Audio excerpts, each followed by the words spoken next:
અમદાવાદના સરખેજમાં સામાન્ય બાબતમાં યુવકની હત્યાનો બનાવ બન્યો છે. ગઈકાલે 7 ડિસેમ્બર રાત્રે જાવેદ નામનો યુવક એક હોટલ પાસે બેઠો હતો ત્યારે સાજિદ નામના યુવકે તેની પાસે સિગારેટ માંગી હતી. સિગારેટ આપવાની ના પાડતા સાજિદે સાથળના ભાગે છરી મારી દેતા જાવેદને સારવાર માટે હોસ્પિટલમાં ખસેડાયો હતો, જ્યાં તેનું મોત થયું હતું. આ અંગે સરખેજ પોલીસે ગુનો નોંધી તપાસ હાથ ધરી છે. સિગારેટ ના આપતા છરી વડે હુમલો. સરખેજમાં રહેતો જાવેદ મહિડા નામનો 32 વર્ષીય યુવક રિક્ષા ચલાવે છે.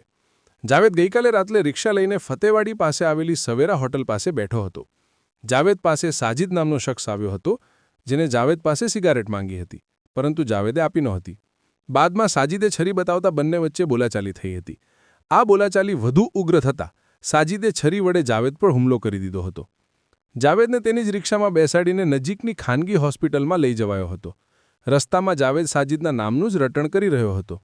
જાવેદનું સારવાર દરમિયાન મોત થયું હતું.